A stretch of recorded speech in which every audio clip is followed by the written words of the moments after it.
Welcome, folks, to Practice Live.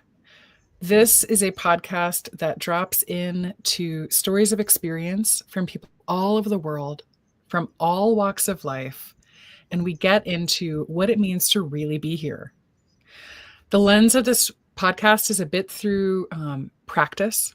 I've had a daily practice since I was 17, and I've been obsessed with the low and slow alchemy of making micro movements and micro choices that bring more presence, that bring more availability for really, really being here, connecting with ourselves, with the earth, with each other. We've been story catching since 2022, and we're already like halfway through 2025. How this year has gone by so quickly. And today I'm so honored to have with me Claudette Hasenjager. Am I saying your last name right? Mm-hmm. I feel really proud of myself right now. I met Claudette last year when I was invited to be a teacher for Get Messy. Get Messy is, from what I understand, a global initiative to nurture creativity through art journaling. And Claudette reached out to me and interviewed me for the Get Messy podcast. And as we were dropping in over the time that we were together, it became so apparent that I wanted to interview her for my podcast. So many rich stories of experience, so many corners of life that are really rich that, from what you shared even briefly, have shaped you. And it's my honor to spend this time with you. Thanks for saying yes.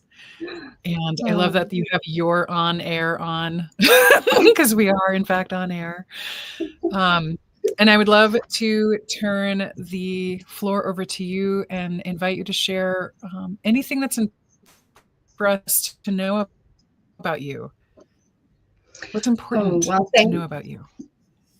Thank you so much for inviting me to be a part of this. I was excited and, as I say, nervous because I want to, make everyone feel as though they are getting some benefit out of listening to us chatting. But I'm just happy to hang out with you because I think you're amazing.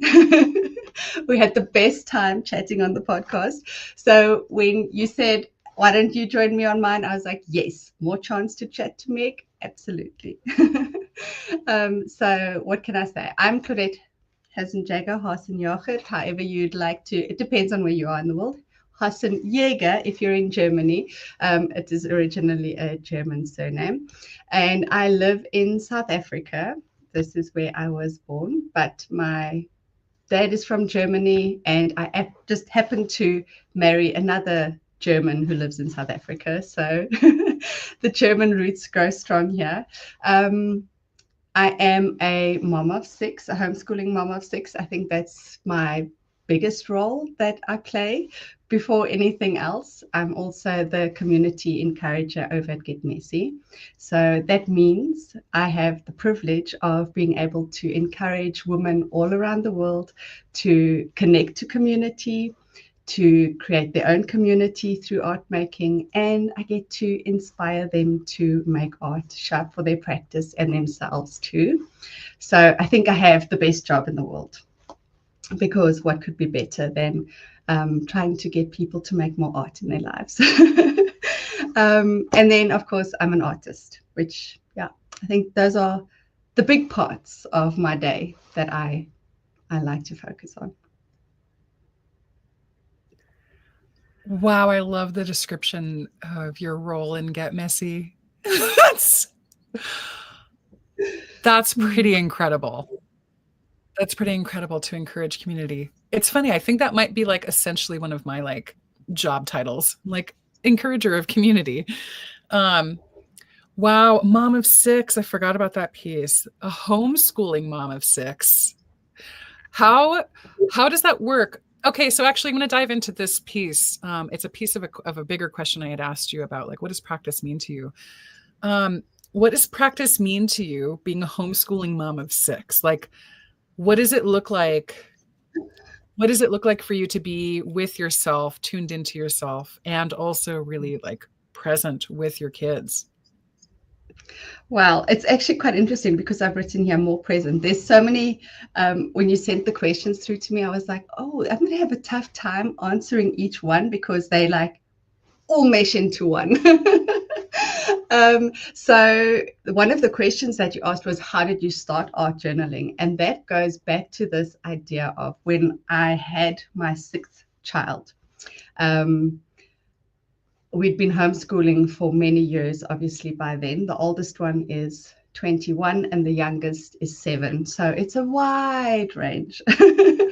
And so when my sixth child was born, we'd been doing homeschooling, and we had this homeschooling guru, almost, you can call her. So we'd attended all her seminars, and the messaging was, if you have decided to homeschool, that's it. Like, you are not going for tea with your friends. You are not going off to follow your dreams. You are homeschooling your children. You're going to make sure that's all that happens until they're 18. So needless to say, I threw all of myself into homeschooling. Like, that was it. I was not a wife. I was not a sister. I was a homeschooling mom. Like, that was the only role. So when the sixth one was born, I was totally burned out. I was so angry and frustrated because I had nothing for myself. Like, every ounce was given to, do this little homeschooling role. So I decided I'm going to create a collage every day for 365 days. So I went from zero creativity to, there is a voice inside me that's saying the only way you're going to find yourself again is to make something creative. Do something creative every day. It was just so amazing that through all of the chaos, because, there's a whole backstory of how I ended up there, but I eventually found enough courage to listen to that voice that was saying, you have to do something for yourself. You have to.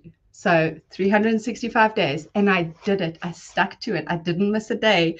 And I was like, wow, this is amazing. But in that year, I discovered art journaling. I discovered so many different forms of art because I just thought collage is the easiest. Just get a magazine, cut and paste. I didn't need paint. I didn't need skills. You understand? So it was just like, this is the most direct route in, and that's what I need to do. I don't have time to learn fancy things. I need to start creating. And so throughout that year, I slowly started like thinking, okay, what would happen if I added some paint to this collage? Or what would happen if, and so it was a slow, gradual little journey that eventually led me to where I am.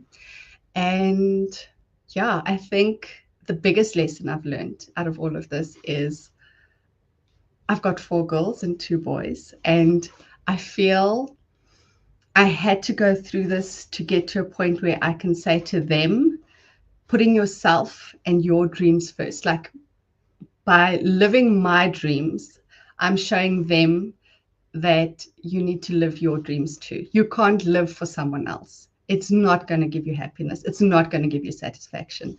So I wanted to demonstrate to them that you need to find the courage to live your life the way that feels right to you. Yeah. Ooh, I have so many what I would call whoa yeahs. There's just these like ripples, these waves of recognition of the potency of your story. Of I'm going to recap parts that I heard because I feel like there's this piece that's really significant of, I heard something from somebody else and I listened to them. And then I woke up one day and I was burnt out because nothing was mine. Yeah, exactly. Like, how many of us are living in that? How many of us are like, whether consciously or subconsciously, like living in that tone of, well, somebody told me and I believed them. And now I'm like waking up. So like, wow, the courage of waking up. And then the courage to actually follow through with a year of daily practice. Yeah. to arrive at, I had to go through all of that to say to them, live your dreams. You can't live for someone else. So a thing that I'm obsessed about in addition to practice is alchemy, like inner life alchemy. You've touched on it, but I would love to hear if you have any more words around the low and slow change of your perception as you went through daily practice, maybe for that concentrated year, but even since then. Like, what have you noticed developing in you as you've like continued to turn towards your dreams? Oh, okay. The first thing that comes to mind is strength. Definitely strength. And I think I had to go through all of these things. I had to go through so much to get to a point where I think that's why I ended up as the community encourager for Get Messy. Like, it was just a role. I just want to sort of stand and shout from the rooftops to all the women that are putting husbands and children first, or that feel that making sure that the dishes are done and the meals are cooked and the clothes are ironed before they can go and spend 10 minutes just coloring in or just slapping down some paint. Like, no, that is not it. You've got to put yourself first. Go and put down the paint and then go and do the dishes when the paint's drying, you know. And yeah, so we keep, I think the messaging that that I speak for myself, the messaging that I have had was, you know, as a woman, you've got to make sure everybody else around you is fine first. Like, that's your role. You've got to make sure everybody's happy and everybody else is living their dreams. Everybody else is doing the things that they want to do, making sure they're getting to their appointments so that they can, you know, move to the next step or whatever. And we never put ourselves first. We never say, hey, you know, I've got a meeting now. I've got to hang out now. I'm going to go and listen to my practice live session. Make yourself a hot dog if you're hungry, you know. No, the thinking is, I've got to have the hot dogs ready because I want to go to the practice live session. So I think it's given me the courage to say what I want is as important as what you want. And so I'm going to do what I need to do to make myself feel happy and confident and strong. And so I know that the way I do that is through my art practice. So even if it is something as silly as sketching a face, just doing like sketching a face for 10 minutes, it seems insignificant, but it's so important to my mental health, to my emotional health, to the stability of my family, I think, because it allows me to show up better for the people around me because I'm looking after myself first. I'm not feeling angry and frustrated because I haven't been able to get to my practice today.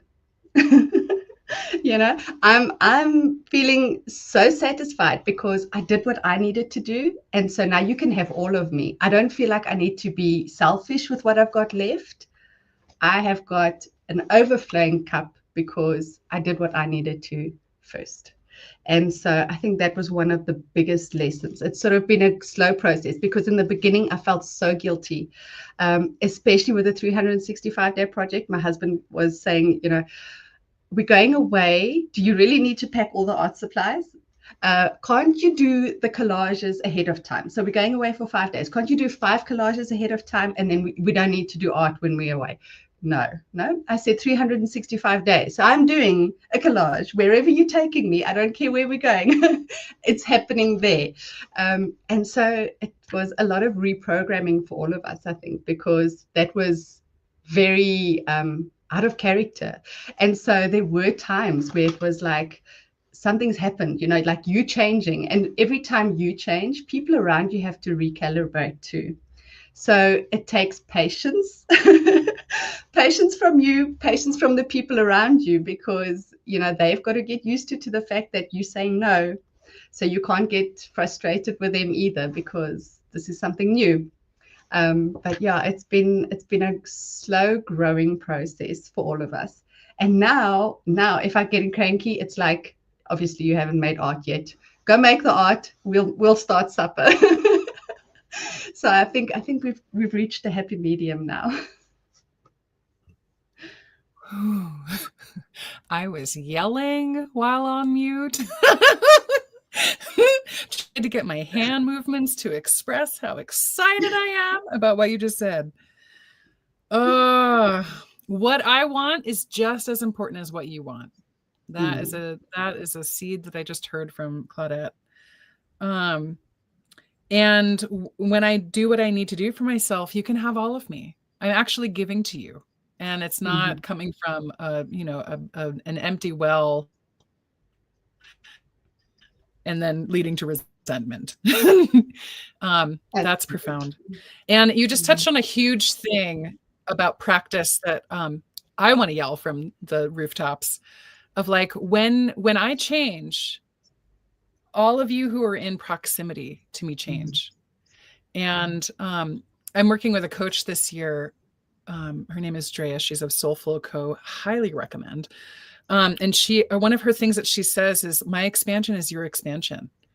And that, like, it can be really disruptive. It's not like, my expansion is so joyful for all of us, myself and you included. Like, it's like, as I move to these edges of where I have been very contained, where I have been in role, where there's expectation versus expectancy of like movement of growth, it will be disruptive to the baseline. And one of the facets that I wrote about in my first book, and I'm definitely going to write about in my second book a lot more. And I'm not trying to plug my book, although I'm just referring to it, but now I'm plugging it. Anyway, buy my book.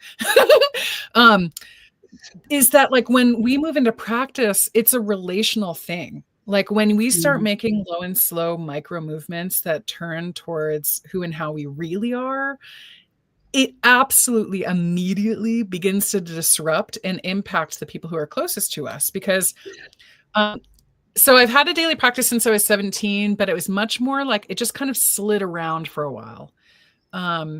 And when I encountered an artist from the UK who I still can't remember her name.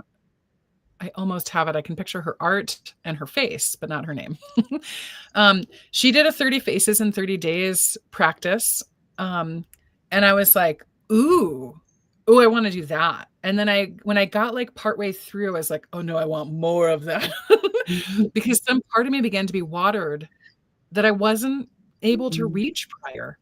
And then I committed to my first year of practice. You've heard parts of this. This isn't our podcast, I think, but traveling. I got sick. I had a couple seizures. I eventually got divorced from my abusive husband.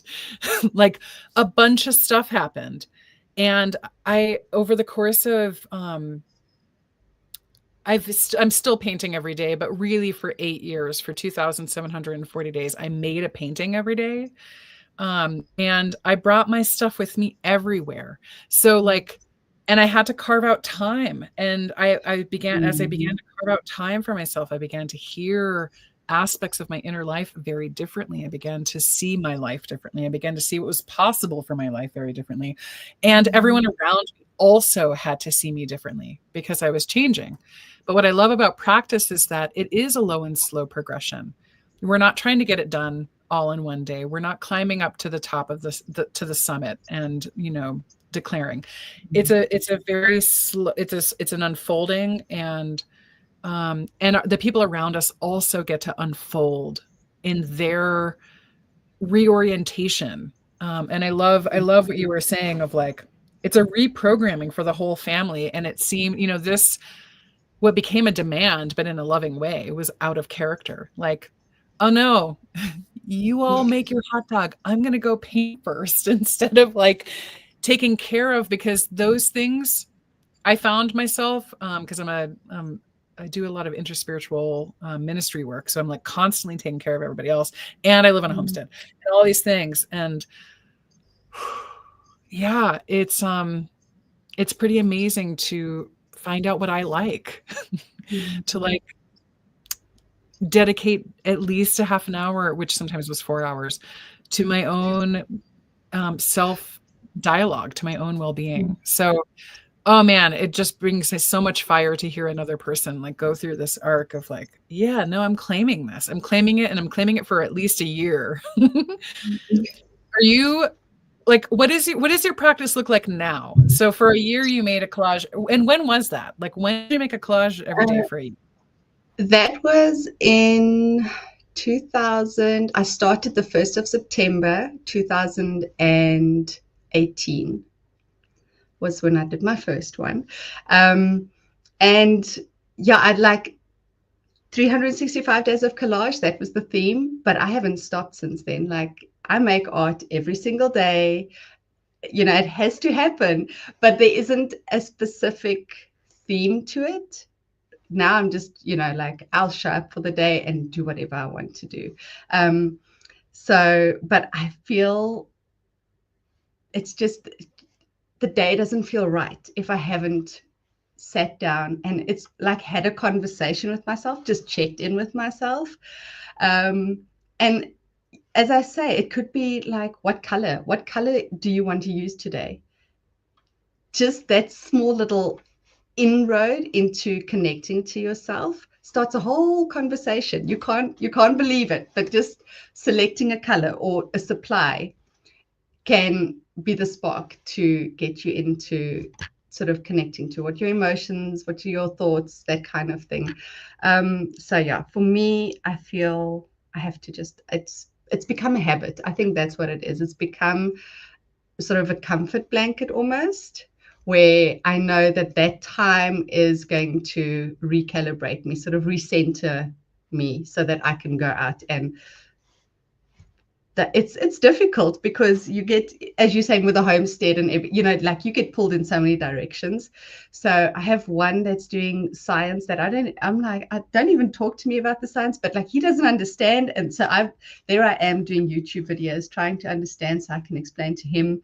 And then there's another one who's just started with long division, and so she's like standing here talking long division, and the other one's learning to read, and so she's trying to, and then they're fighting because, no, I need my question answered first. And she's, but I was reading first. So you're doing maths and language at the same time, you know, so like, I just need some quiet time to just, as I said, recalibrate so that I can go out again and just be split into 1,000 directions. Wow. Ooh, science and long division and reading all at once. Yeah, no, I'm gonna go make a collage. Yeah. Oh, you touched on a thing that I want to highlight, which is gonna constantly happen. Sometimes, like, I feel like for a long time I didn't know what I wanted or what I liked. And you touched on this thing that I feel like is such a simple mechanic of like, what color do I want to use right now? What supply do I want to use right now? And that can be the spark. And I love hearing about this evolution of like having worked with themes and now kind of moving of like, no, I show up and I know what I want to make. Wow. That in and of itself is just so powerful. That's so potent to arrive at a place of like, no, all I know that if I show up, I will know how to respond. I'll know what I want. I'll know how to listen to where I'm being led.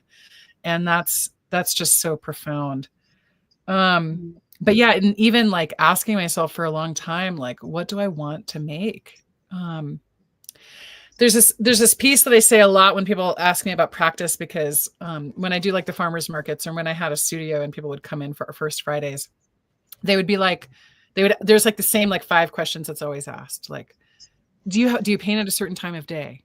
No. Because if I did that and if I was traveling, I would be interrupted and I would get out of my rhythm. So it's not a time of day. Okay, is there a specific subject that you paint? No. Because what if I like get bored of that? What if I start resenting my art practice? No, I don't want to do that. Is there a certain length of time? No, because some days I have 10 minutes and some days I have 4 hours. So no. Arriving at what I would call the simplest agreement of like, what is the most essential agreement? And for a long time, and actually it's still this, it's just changed form. And I'm going to ask you about this in a moment. Like, the simplest agreement I arrived at with my daily painting practice is to touch the page within 24 hours. There's this understanding that I am the page. Like, really, I'm in a conversation, like you said, I'm in a conversation with myself. I'm like dropping in to like feel who I am and how I am. But sometimes it's helpful to have an external thing that you have proof of that. Like, and it's kind of rad now to like see this, a living journal of 10 years of me touching the page. But like arriving, and it took me a long time to arrive at the simplest agreement of like, I'm going to touch the page within 24 hours.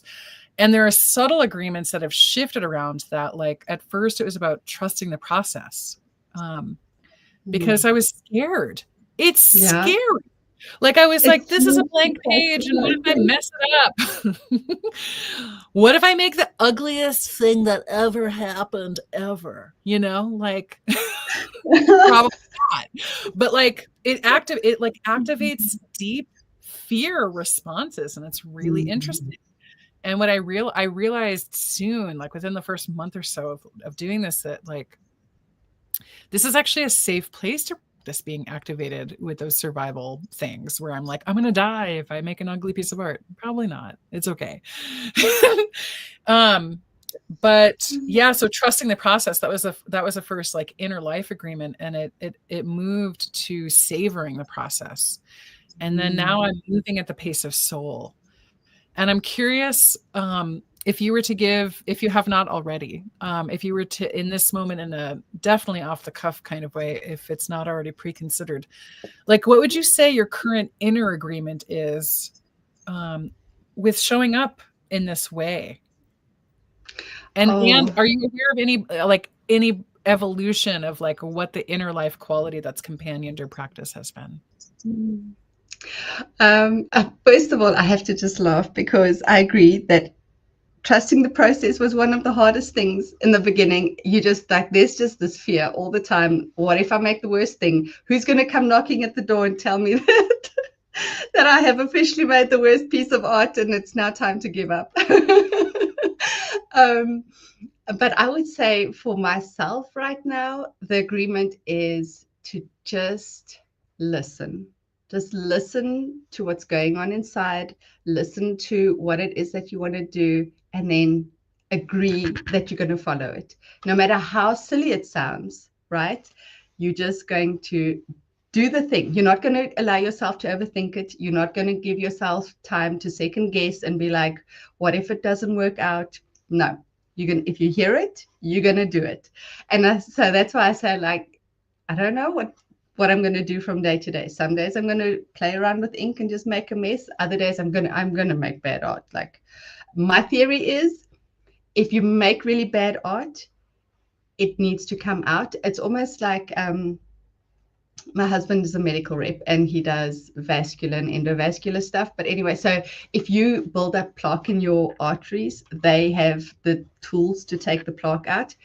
And for me, bad art is that sometimes life brings all of this rubbish and it blocks you up. It blocks up your creativity, your skill to connect to yourself and to hear what's going on.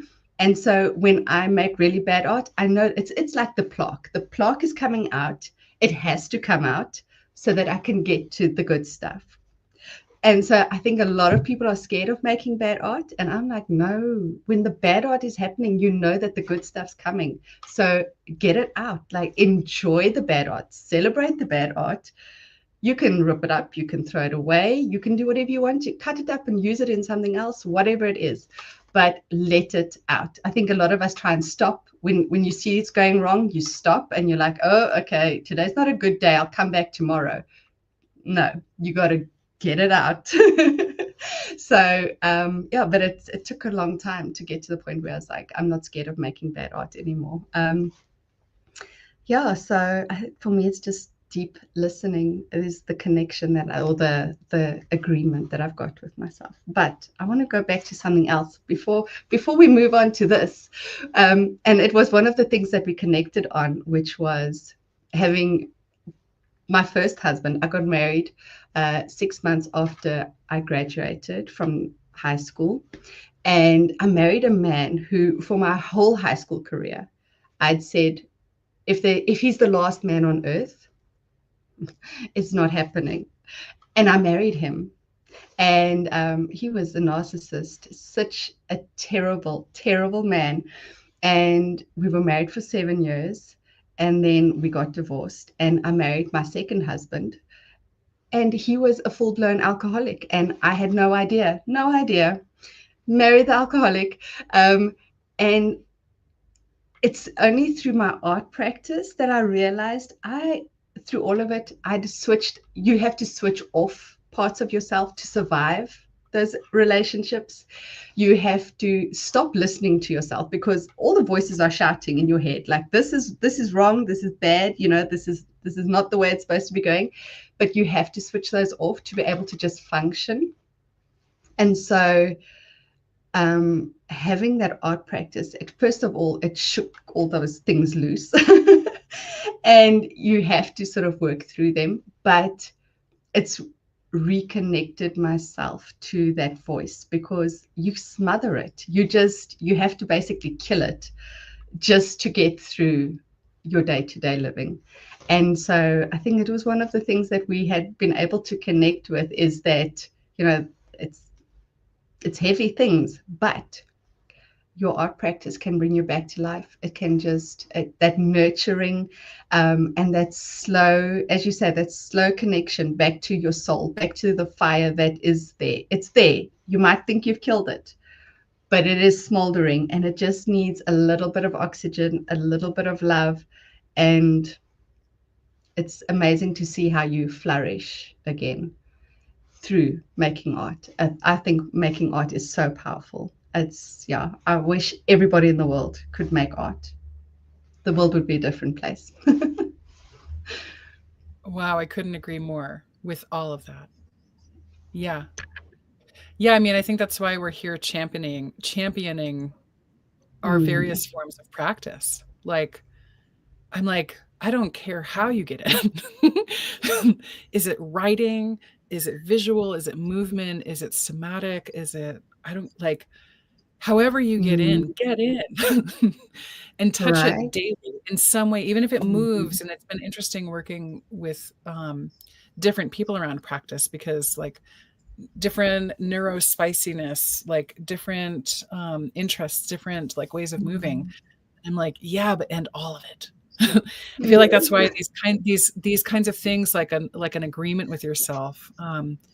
Your job isn't to perform some task; it's to honor this agreement. And when we honor these agreements, weaving back into the second piece that you brought, when I started honoring my agreement with myself and following through and feeling who I was becoming by honoring my own agreement and not betraying myself and not just laying down and dying.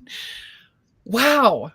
Like, I substantiated. I was able to not just leave the abusive relationship. I was able to rise into myself and really walk into a really holistically delightful life.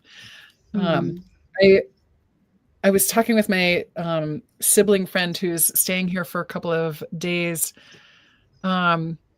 last night about marrying my second husband and being like, like sometimes when you move from a relationship, and I guess I'm just adding you right now because you just said this, like sometimes when you come from like a not great situation, you kind of move into another not great situation. And I feel like because my daily practice was there, and it really is this, like it really was my daily painting practice that actually like built the bridge. My standards for my next partnership were so like different. Yes. Like I was just like, yeah, I paint every day and nothing stops me. And my second husband, Charlie, is like, well, just my husband, Charlie, is like, that's wonderful. Like, I love that. Have you painted today? Like his tone is one of like support and acknowledgement and uplifting. And it really, like, more than other things that were there. That's not quite true. I had a few very loving friends who like also tended me, but in terms of like really stepping into myself and being in that full energy of recognition of like what is for me, and where am I really being met and where do I want to lean in and meet, daily practice and painting was that. And I love your message of like, and I have a similar message. I'm like, get in some way to be in relationship with yourself. And I feel like creativity is, I want to say something really just like strong arming of like, creativity is the only way. But like, art leads, it can't help but lead us into ourselves. It can't help but, and therefore that leads culture. Like the things that the way that we're talking with ourselves really actually is how we are being in the world. And the way that we, yeah, I guess that's my point. Like the way that we're with ourselves is like how we're being in the world. And creativity is like wonderful because it is actually low risk, even though it feels high risk. It feels high risk. We've talked about this. It's like, it feels like I'm going to die if I make really bad art. But actually what we find is not like a high voltage form of resilience, because it's not about living in resilience all the time. But we find like an expanded range of what's possible through actually navigating that form of activation and really realizing something like what you said, which is like, wow, making a bad art is, when the bad art is coming, the really good art is coming. Like when the bad art is coming out, the really good art's coming. But also, I love this analogy of like bad art needs to come out because it's moving the plaque from the inner arteries. Like if we've had a buildup of like other people's gunk, or even our own gunk or ancestral gunk, like art is a way of getting it out. And we have both happen to be visual artists, but it really can be any form of like connection with ourselves. Absolutely. Ooh. Is there anything more you want to say on this before I ask you another question? I don't know. No, I think I was just thinking that we tend to, because what I wanted to say was we're nurturing ourselves, right? Through whatever it is, whatever practice you're using, there is a certain level of nurturing that has to happen. And so someone said to me the other day, how you do one thing is how you do everything. And so I feel that if you are nurturing yourself, you naturally start nurturing whatever, you start nurturing your plants, you start nurturing the people around you, you start nurturing your body and how you're feeding it. It just spills over into everything. And so whether it's dance, as you said, could be anything that you're nurturing and tending is going to spill over. And so I've just found that there is definitely a natural kind of gentleness that comes with having an art practice, or any kind of practice for that matter. Oh, so beautifully said. Yes. Drea, who I'm working with this year, has said many times, like, if something is showing up in one area of your life, it's everywhere. And this last year I've been looking at, like minor, like really subtle forms of crisis.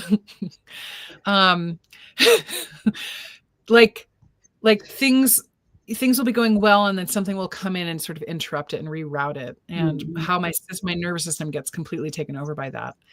And really recognizing the pattern of it and tending it. It's been really powerful to tend it through art. Like, for instance, on a painting recently, and like in oil paint, something happened where I was like, oh, that's irreversible. And my whole system went into like, no, it's ruined. And I'm like, it's not. You're going to let it dry. You're going to let it dry, and then like you're going to correct it. It's going to be okay. It's just you're not able to move forward with the thing as you had planned today. Okay. But like in 3 days, you will, and it will be cool. Yeah, there's something so profound about oh, my mind just went totally blank. Well, it's so profound it disappeared. Yeah, about consistently visiting ourselves and tending these long arc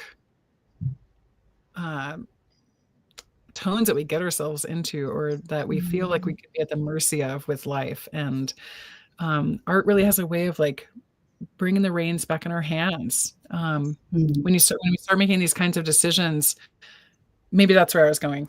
When I started making those kinds of decisions, I was like, oh, I can see it everywhere. I can see that I have this agency to meet this or pivot this or amplify it, push it up, like make it like bolder. Ooh, what happens when I make, oh, I'm getting bolder. Oh, I'm getting bolder.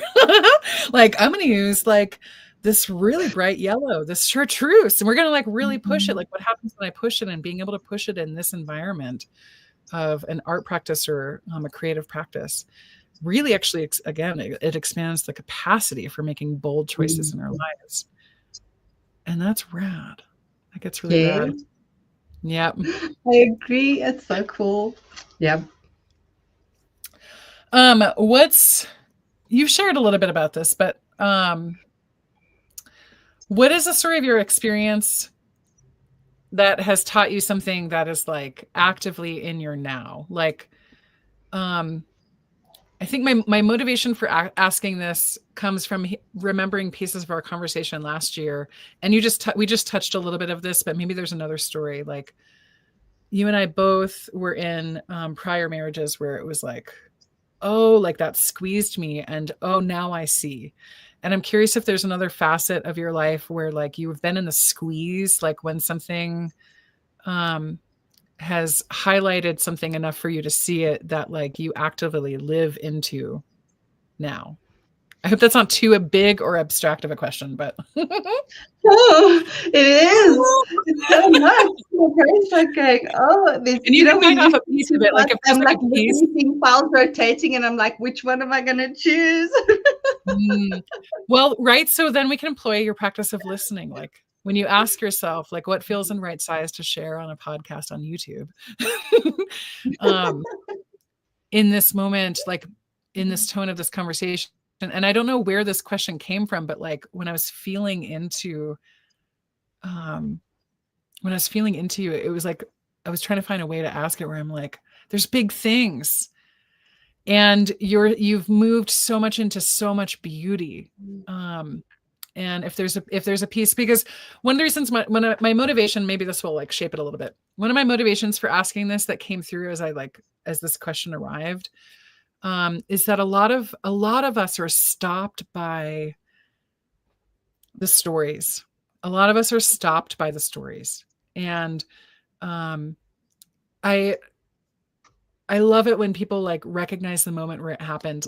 Somebody came to me within the last 10 years and they were like, I know I'm a singer, and I didn't sing because my music teacher, when I was in like second grade, said this vile thing to me about how my voice was dumb and that I should never sing. And I believed them.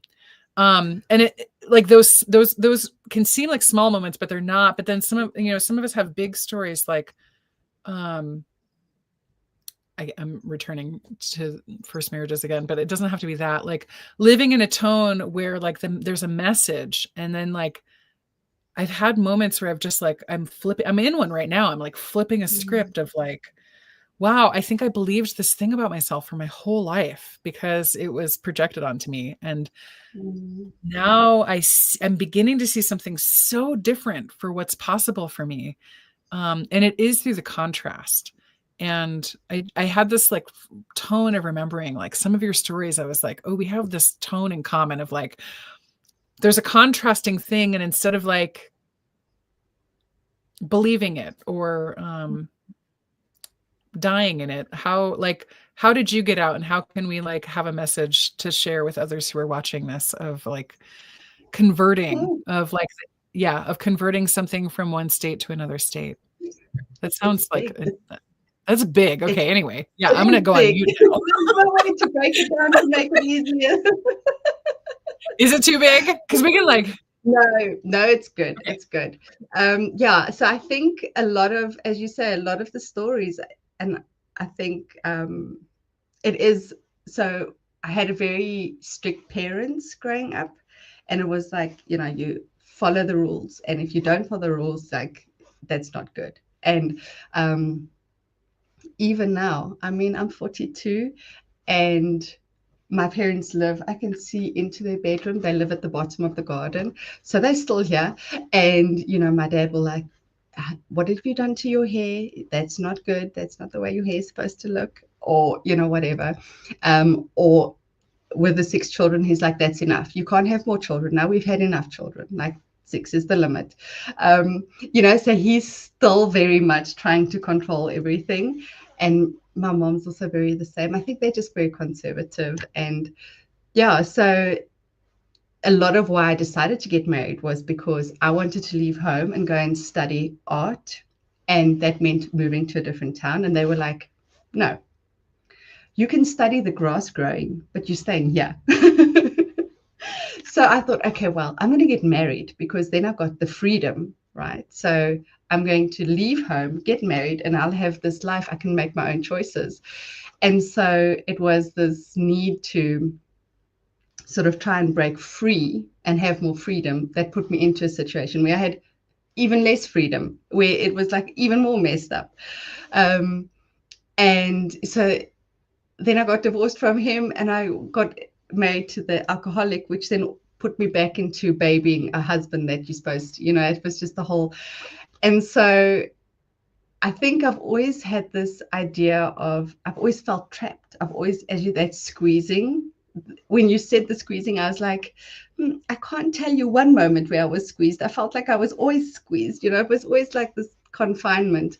And so for me, having found an art practice where I can just be who I am, like I can make art and sometimes I know they're not, my parents will look and be like, what were you trying to say? Yeah, blah, blah. But I have managed to get to a point where I feel that's me. I'm going to show up on the page as I am. If you don't like it, it's okay. Like you can say what you want to about my outside life, but my art is me on my page. That is exactly who I am. And so for me, it's a place where I can be free. So even if they are still trying, there's still, restrictions. It's still like they're trying to keep me safe and all of these things. I have a space where I can completely express all facets of myself. And so that's allowed me to respond to them with a bit more gentleness. I don't feel that I have to like fight back every time and be like, no, this is not right. Or what, I can just be like, oh yeah, okay, I hear you, and then still do my own thing. Whereas when I was in that sort of fight or flight mode, it felt like everything had to be a fight. Everything had to, it was almost like you, as you say, you're fighting for your life at stages. And so having a safe space has allowed me to have this gentleness. I don't have to fight for space. I don't have to fight for respect. I don't have to fight for people to agree with my opinion. I can just notice them and do what I want to do. And that's huge. For me, that's huge. For other people, it might not seem that big, but coming from a place where the lines were always very tightly drawn, and you didn't dare cross them, it's been quite a change to be able to say, I see your line, but I'm making my own line.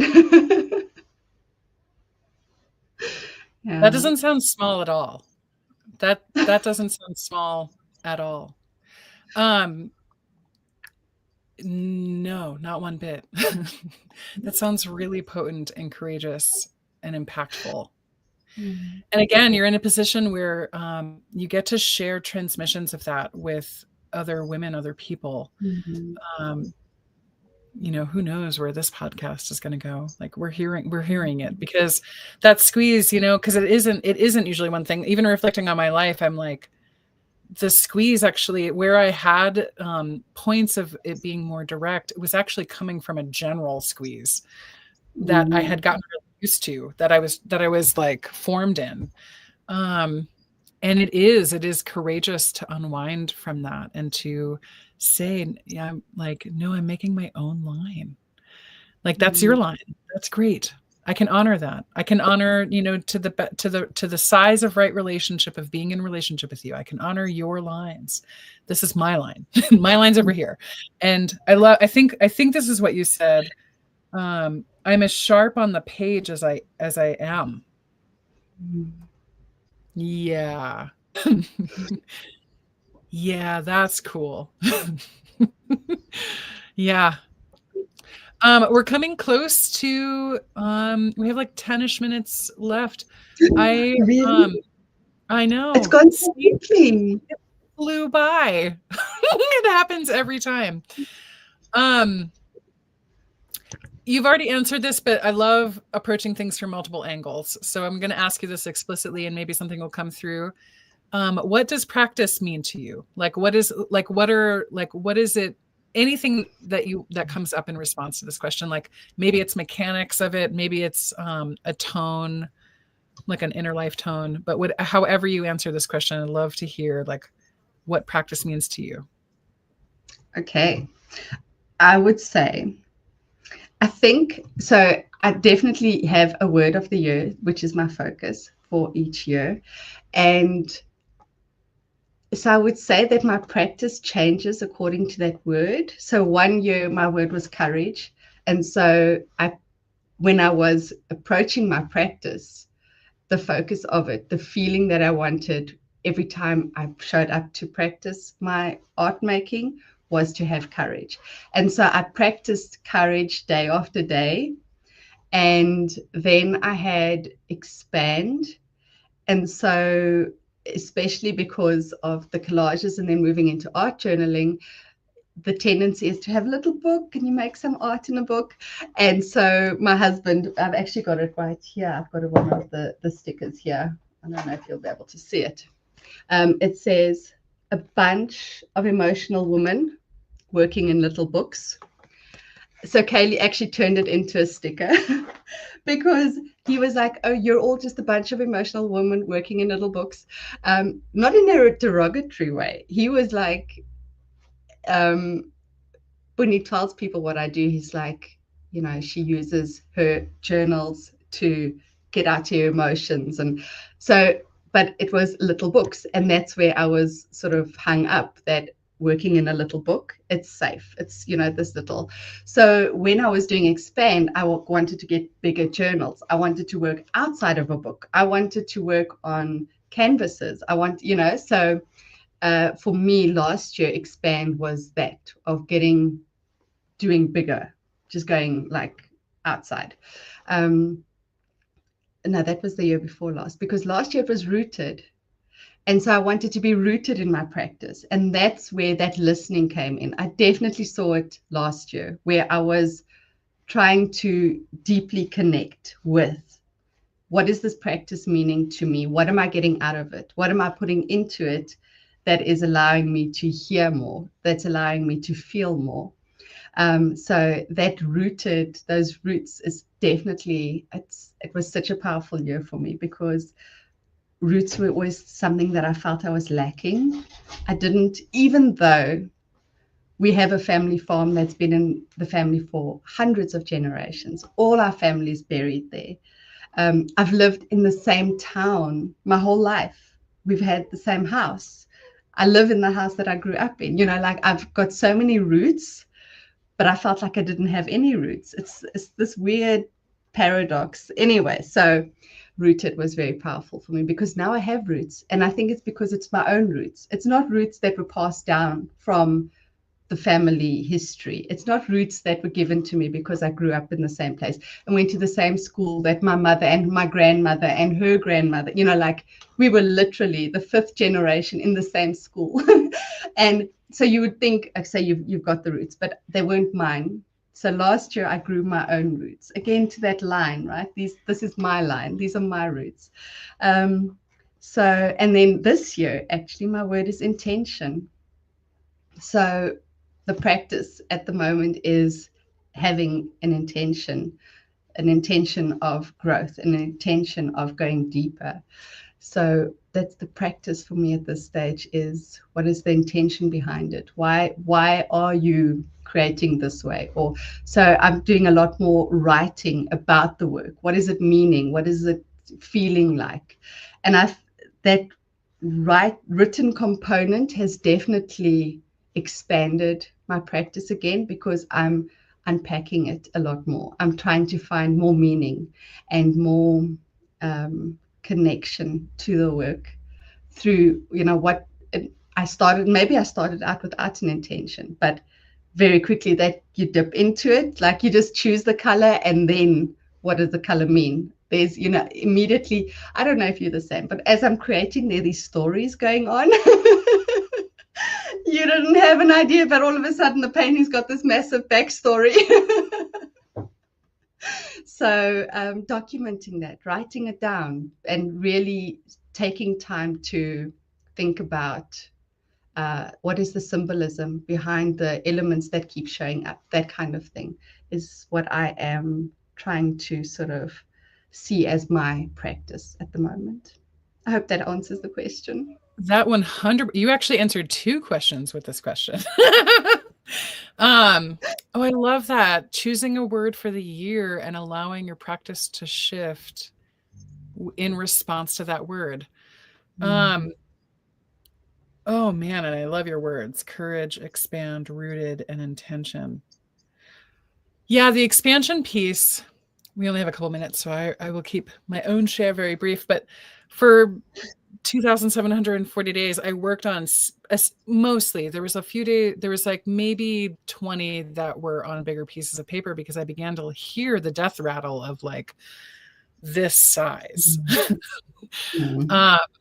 Like I chose 6x8 because it was sustainable. It was affordable to buy, packs of 15-page packs, and I could travel with them, and it was sustainable. Yep. And then I began to feel the like, ooh, I've trapped myself kind of, but I don't want to throw it out. And so like I got 9x12 and I started working on 9x12. And then I signed up for a painting program that brought me into working with oils, like bigger. And I've painted with acrylics for a long time on slightly bigger substrates, but like not that big. And now I'm working on a huge commission right now that's on wood, that's going to start with acrylics and move into oils. And I can't believe how like shifting the size of space that you're working in actually I'll speak for myself. Shifting the size that I'm working in has actually shifted what I imagine is possible for myself. Like moving from a 6x8 piece of paper to, a 30x40 or a 36x60 piece of wood, like completely shifts how I approach my life. This underpinning tenet of like, if it's in one area, it's likely showing up in other areas. So I feeling that. And I love rooted. I have my own roots. I've made my own line. I have my own roots. Because even if you're handed like the story, the heritage, the whole thing, it's like you are still yours, and it has to be defined. It has to be claimed. That's amazing. Why I said you answer 2 questions is because one of my last questions is, please share a practice or an approach to practice that serves as a seed for folks to consider as we, transition from this call. And I feel like this is a shape that you could share. So unless you have another thing, do you have another thing? No, I was just going to say, when you were talking about moving into bigger things, I recently read Kat Bennett's The Confident Creative. Highly recommend that book. But anyway, in one of her points, she says, work big. I've got it here. It's like I've become this. I have it next to me all the time. She says here that working big gives us a chance to shed our shyness and step into our boldness. Yes. And that is definitely what I found. Yeah. You have to, as you say, like you have to sort of shed some layers to be able to go bigger every time. So yeah, love this book. That's beautiful. Yeah, daily painting has definitely helped me shed layers of shyness.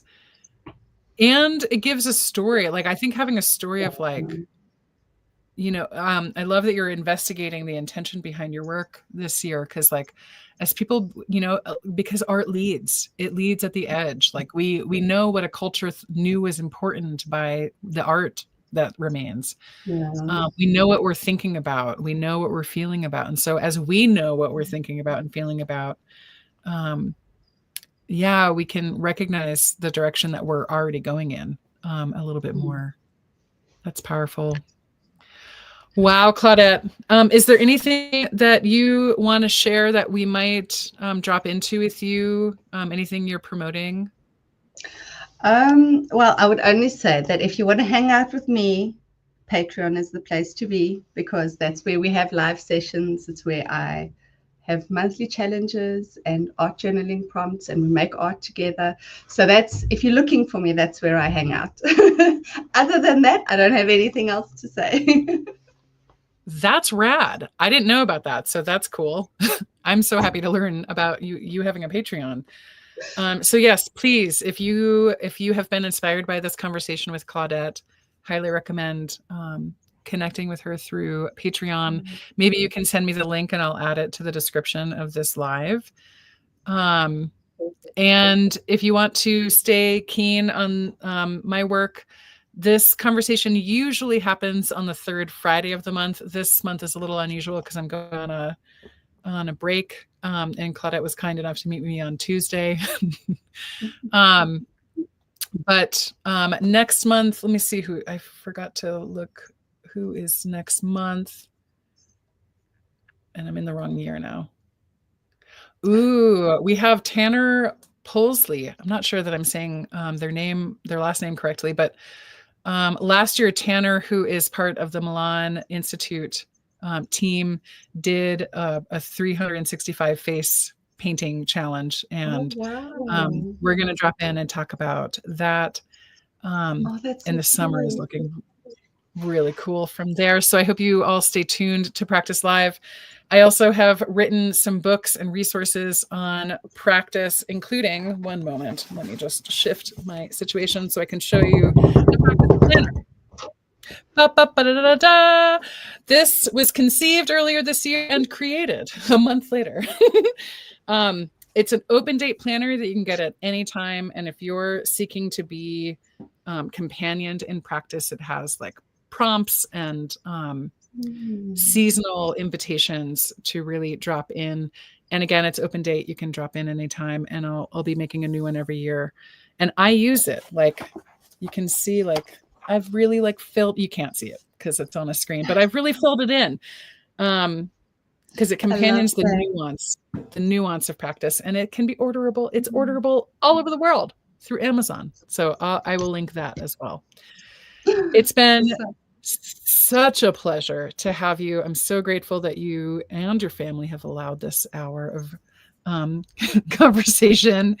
And I so look forward to dropping in with you again sometime. And thank you for sharing your potent stories of courage and expansion and space taking and liberation.